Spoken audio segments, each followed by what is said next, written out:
Logo intro dubstep. Sup, tube. We all know I'm not cool enough to have a fancy intro that you've seen 100 times and skip over anyway. So, welcome to Loguido's Chop Chop, second best gel blaster channel on the tubes. Today I have a HLF ARP-9. And big thing up here in Queensland lately is CQB. And so this is the sort of thing that you might expect to see people who are getting into CQB in a big way. This is the sort of thing you might see them using. It's sort of like a shortened version of an M4, but it would be in a 9mm if it was real one. Albeit this one's a toy, so it still has the skinny mag like the 9mm. Yeah, let's take this out of the box and see what makes it tick. Alright, so what have we got here? It looks pretty sweet, gotta say. Originally it wasn't really my thing, but it does look pretty cool. Battery is 7.4 volt. Comes with a USB charger. Also comes with this, which looks like a mag terminal plate. Not sure what that's about, because that looks like a Gen 8 type mag terminal plate, and this is not. That's a bit of a mystery to me at this point, but I'm sure we'll work it out as we go along. It's a really nice quality piece of kit. It's got the collapsible stock at the back there. These arms are metal. This bolt release is metal. Select fire looks like it's metal. Trigger is metal. All this seems to be a nice high quality nylon. Yeah, on first appearances looks quite nice. The mag's nylon, looks like it loads in the back here. Yep. Got a little bit of weight. I think it does literally have a bit of weight maybe in the bottom there. Something's a little bit loose in the bottom there. Maybe we'll have a look at that later. Alright, I think first things first, we should probably get a Chrono and just whack some gels in it and see how she chronos. Alright, here we go. No mag prime. There we go. Get it primed up first.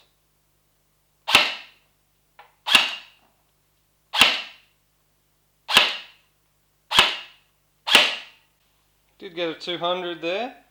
The select fire seems a little bit janky.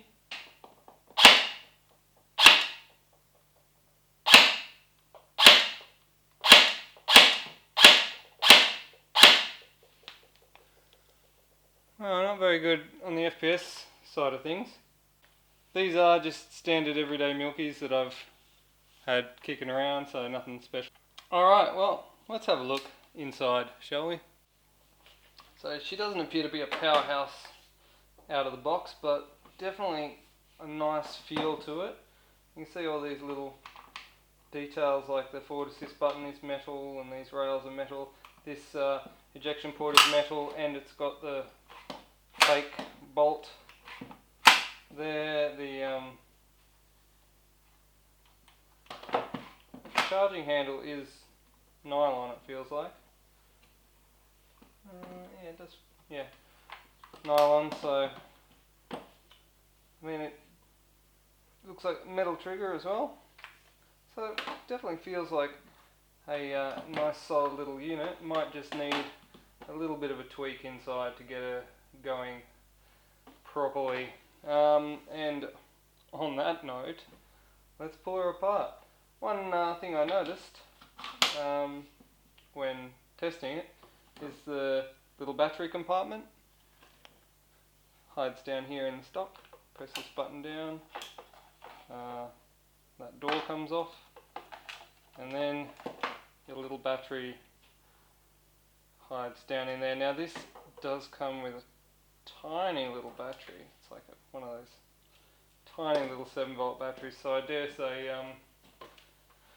upgrades in that department are probably necessary, but I mean, fire rate wasn't terrible even on 7 volts, so I don't know, maybe depends on what you're into, I guess. Let's take this down and see what's up. Alright, so remove this pin here. Oh, that's cute, it's captured. That's cool, you can't lose that pin, that's good. You know, if you're the kind of person who loses pins when you're pulling it apart. Alright, so slide this off. Wow, look at that cute little barrel. It's tiny. That really is small, actually.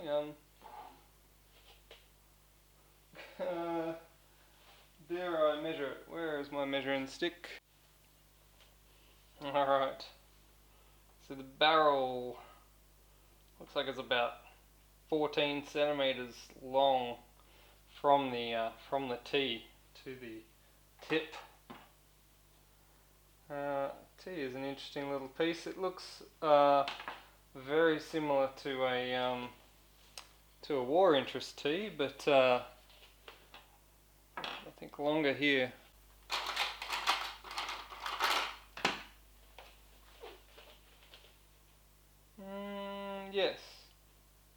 Yes, just ever so slightly longer in the bottom here. Gearbox looks fairly nice and solid in there. It looks like it's made of a nylon. Let's break this down a little bit further. Should we have a look at this upper a bit further? The handguard looks like it's a nice solid nylon. The outer is nylon. Yeah, it's all nylon in the front end except for that door and the inner. The inner is a aluminium barrel, and it is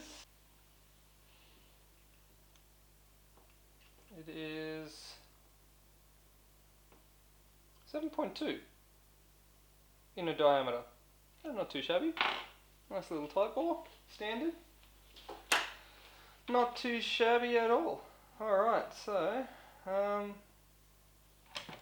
let's look at taking this stock off. That's that folding piece is actually quite nice. The rails, if you can see that they're quite solid. I've seen these PDR type stocks before where these bars actually wobble around quite a lot. They're quite loose in there, so it's nice to have them set quite solid. Now I need my really long screwdriver. Get in the back of this one.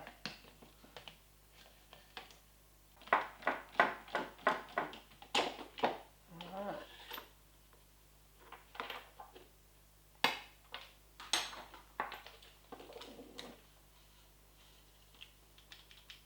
The forward part of the stock is a nice solid nylon.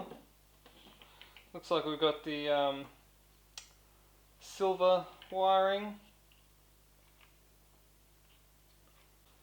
Probably have to punch that with a punch. And this one here, which we'll also need to punch with a punch. Take the motor out first though. There's a nice little hex on the motor adjustment.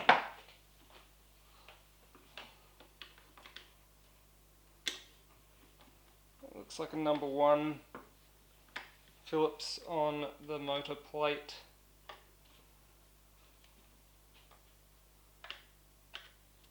They look like they're coarse thread screws, so they probably tap directly into the nylon, which isn't my favourite way of doing things. A nice, some sort of threaded insert would have been nice to see in there, but it is what it is.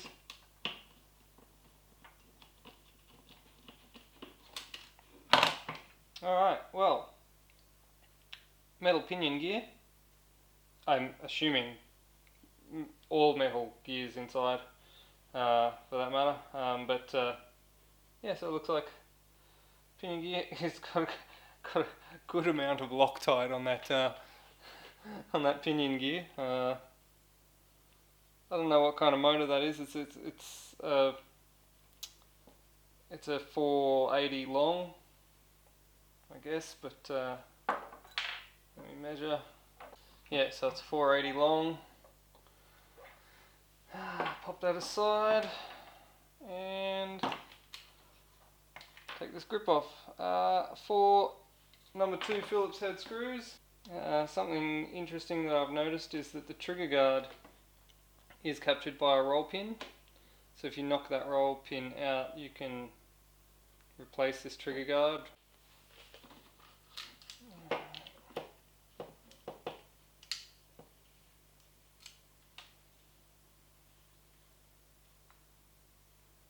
Oh, that's interesting.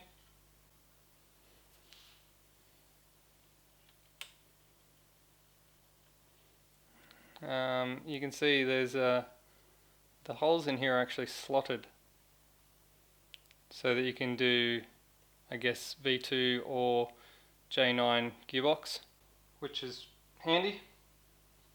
Gives you options. I like that. I like options. Oh, it's also interesting that the nuts are slotted internally as well, so they can just, the whole thing's kind of interchangeable, which is nice in this world of proprietary things that we live in.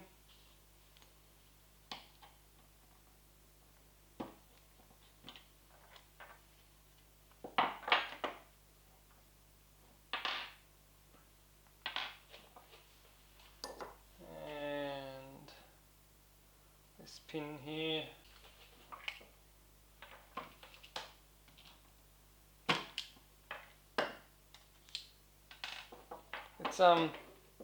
It is worth noting these pins, when you do pop them out, there is a knurled end, and you're supposed to push them out that way, so the knurled end goes out first, because if you try to push them that way, you try to push the knurled end through the gearbox, you're going to tear it apart, oversize the holes, and then your pins will never stay in ever again. So keep that in mind. Alright, so pins are out. Gearbox is out. Some front pin retention is interesting. I've never seen that before. You could probably, yeah, I'm sure you could probably push this. There's a pin here. It's probably like a detent. You could push to remove it. There you go. There's just a little detent here. It holds that in, so you can have it there. It's cute. Alright, I see that it's got a full cylinder, despite having this tiny, tiny little barrel.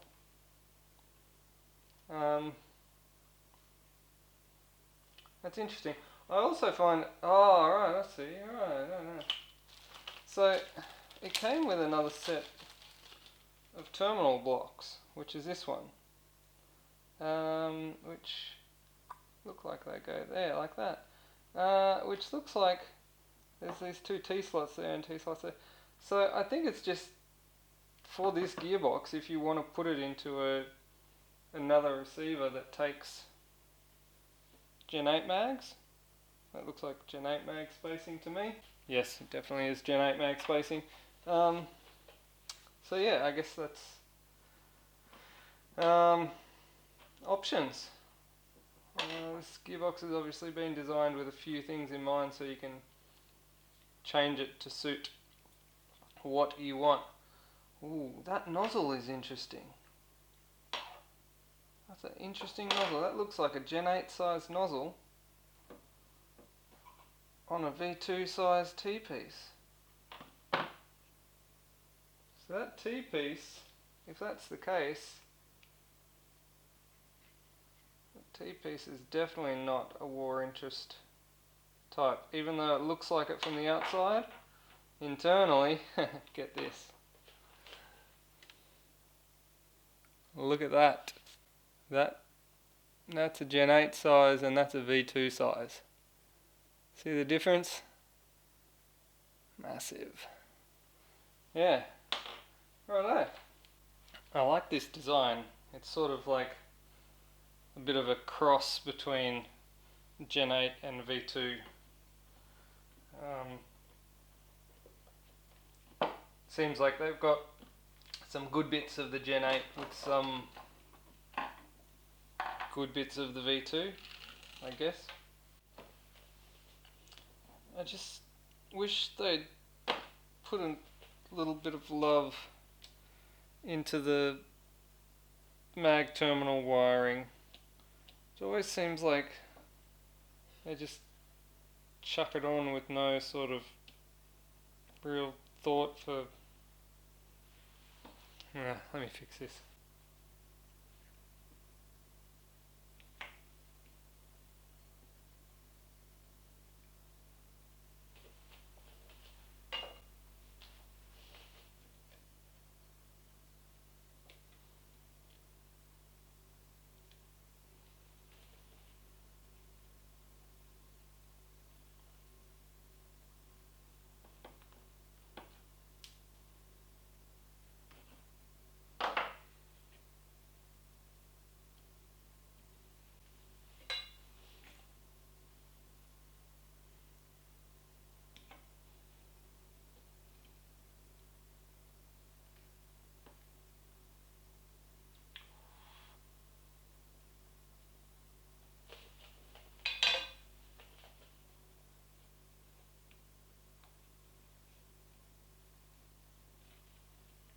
I mean, that's all they really had to do.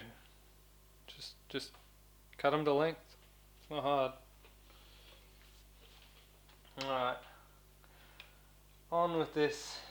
This box reminds me a lot of the War Interest box. Doesn't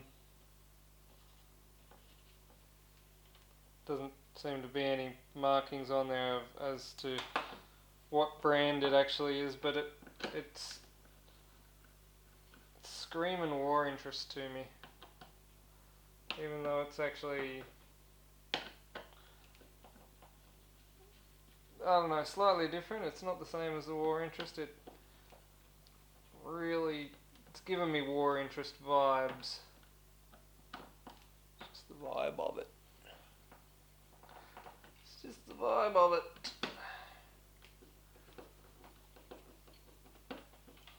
And there's all those things like that one backwards screw there. I'm sure that's a War Interest thing. They do that.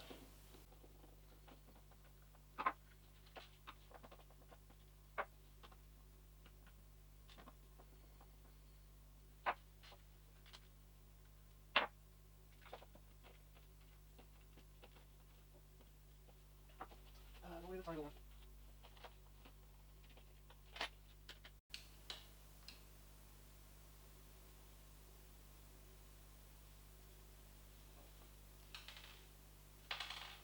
Alright. There are some shims in here, which is a good sign. Means that someone cared enough at least to put shims in.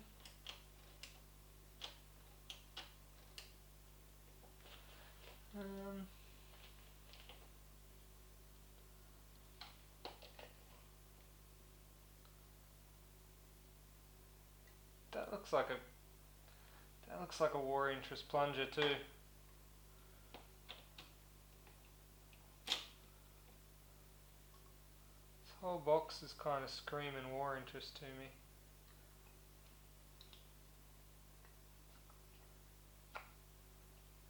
Doesn't have a terrible O-ring seal.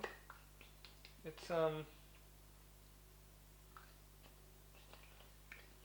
yeah, it's up there. It's up there with an alright one.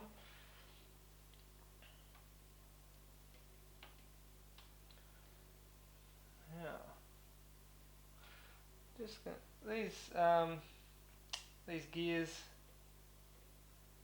they look like your standard sort of run-of-the-mill cast but hardened gears. I just want to have a look at the shimming. See what kind of a job they did on this.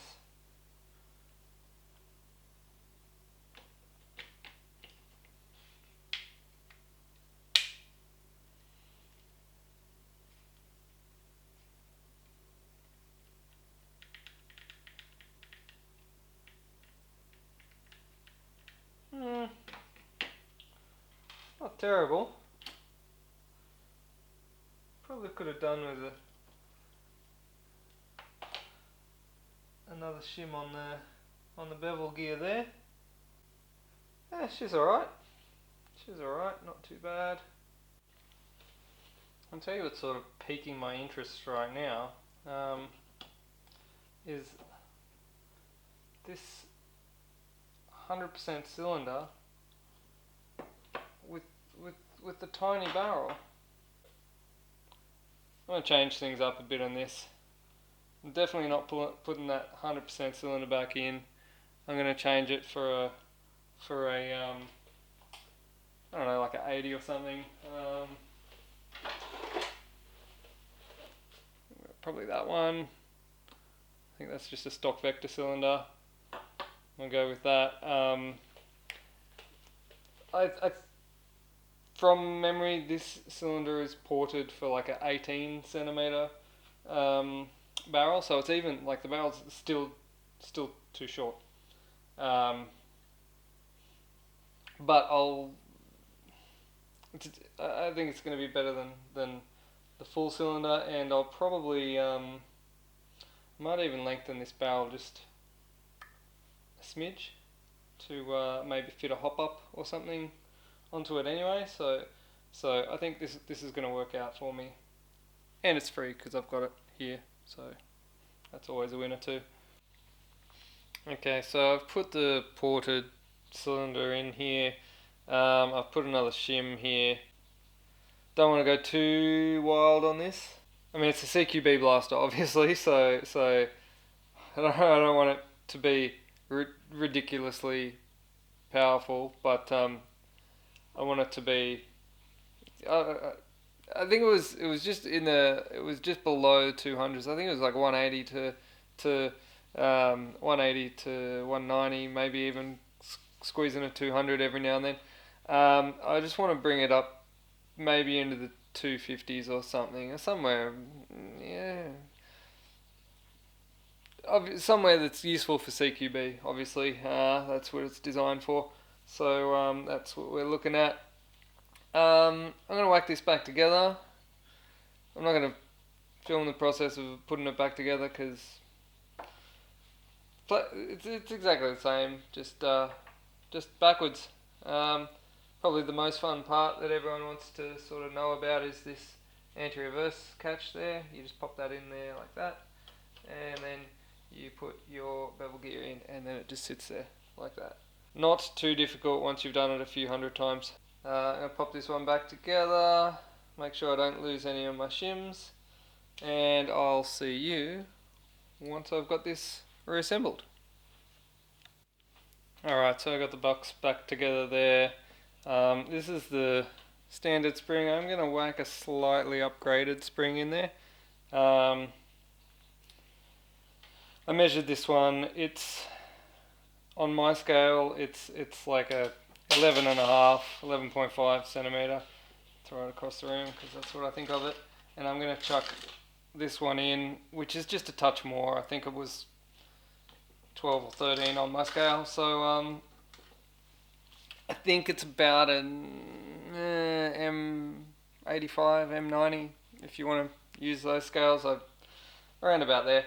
For what it's worth, I think it's good that the gel blasters are starting to use the M scale now, because it means something as opposed to the thickness of the wire, which doesn't mean anything. Anyway, moving on. I'm going to pop this slightly upgraded spring in. Hopefully that should get us some improvements, perhaps.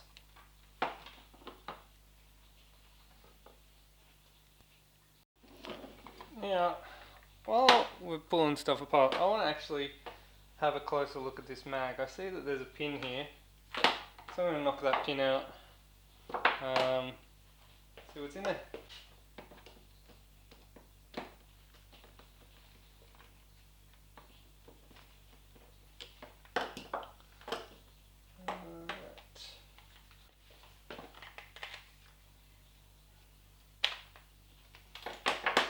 Alright, so let's take a look inside this mag. So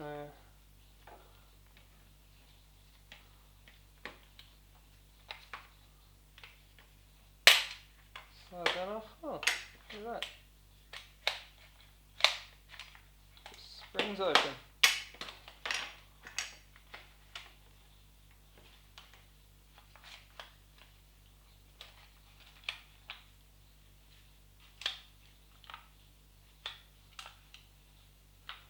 Yeah.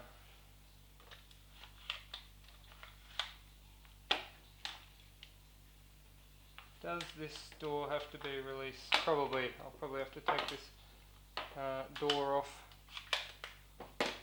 before it'll let me take it apart.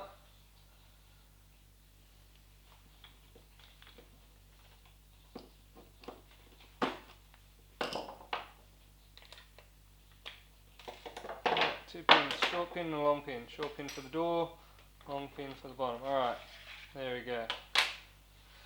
Now, pretty standard sort of setup here. Not a huge amount of capacity in the mag here. And then we got this. This is what was rattling around in the bottom there. Remnants of hot glue. So it was at one stage hot glued in there. Obviously not very well, otherwise it wouldn't be rattling around in there. I'm just going to glue that back in. That's obviously to give your mag a little bit more weighty feel. I'm just going to glue that in. Alright. Get a good amount of hot glue down in there so it's not going to rattle.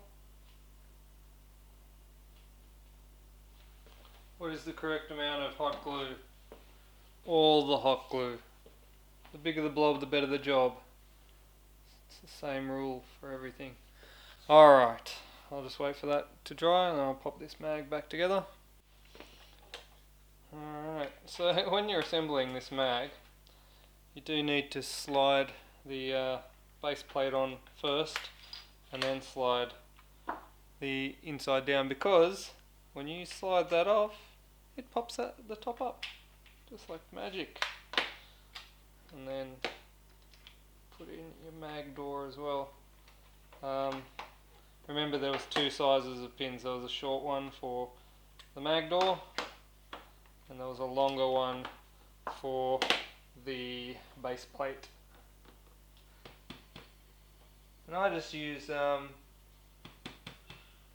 because I don't have a set of pin punches on me, I just use a 1.5mm Allen head bit on the end of the screwdriver there, which I find is just right for doing these type of pins, he says,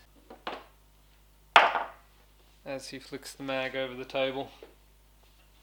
Alright, reassembly. I am going to whack this all together and give it a test.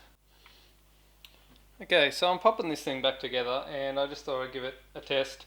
And one of the things I did notice when I was chronoing it originally was there was some weird sort of issue with the semi-automatic not wanting to remain semi-automatic, and that's kind of, sometimes that happens, but I just thought I'd pop it in here and show you what's actually happening here. So you put it in semi, and watch this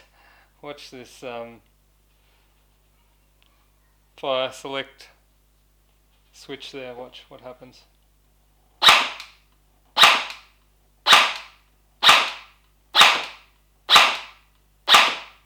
See what's happening there? It wants to go into auto. It's slowly working its way into auto. So if you don't stop it every few shots, it's gonna try and make itself fully auto, or at worst put itself somewhere where it's sort of like halfway between and kind of jam or something. Get a bit of a weird trigger sensation, and it sort of jams a little bit before it then just goes into fully auto. That's interesting. I imagine that's just an issue with the detent not being deep enough or something. I might modify that. All I'm gonna do is I'm just gonna get a Dremel or a drill, and I'm just gonna make this little hole, just this little hole just here. I'm just gonna make it a little bit bigger so that the detent sits home in there just a little bit better. Alright, so I've made this hole where the detent catches just a little bit deeper, so that it catches in there a bit better. It's got an actual nice, like a notch. It's funny because in the safe position you hear it click in. It's got a nice notch, but in the semi position it just didn't have a nice notch like that. It also has a nice notch in the auto position. There, listen to that. So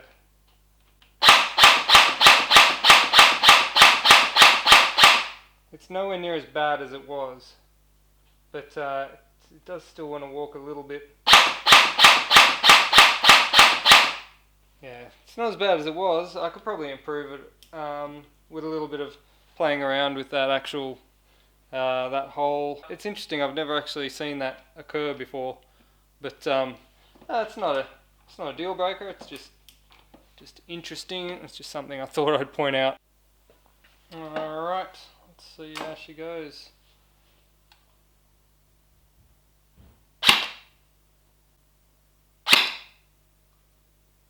.244 there. Another .244. 227. 247. 251. I think I'm hitting.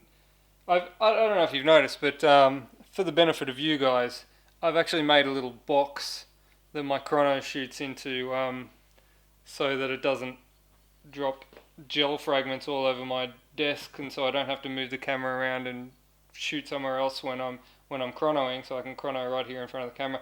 I filled a cardboard box with like bubble wrap and stuff, so I do on the odd occasion get one rebounding back through the chrono, and it gives a weird result. So I apologise for that, but the benefits outweigh the cons. 236, 249, 229. Oh, I reckon that's enough. She's pretty good. That's good little improvement. I like that. Okay, ARP-9. There it is. Out of the box. Is it a staunch performer? No, not really. Seems to be a bit low on power, and the mag is very small.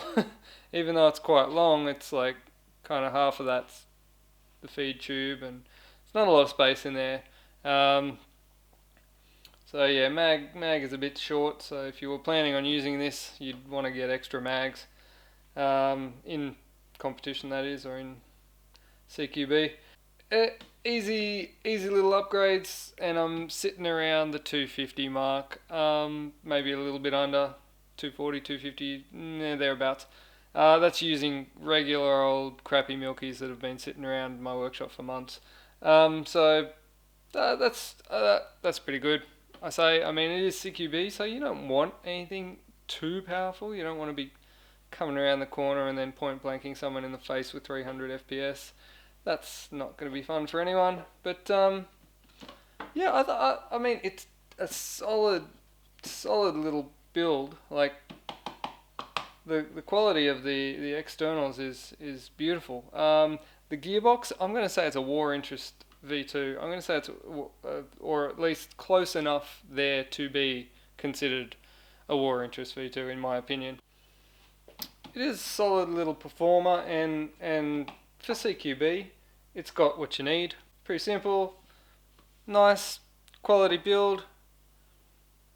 What more can I say? Don't forget, buy me a coffee. The link will be down there in the description. And if you're after a patch as well, I've still got some patches. So hit me up on Facebook and we'll sort that out. Alright, thanks again for watching and peace out.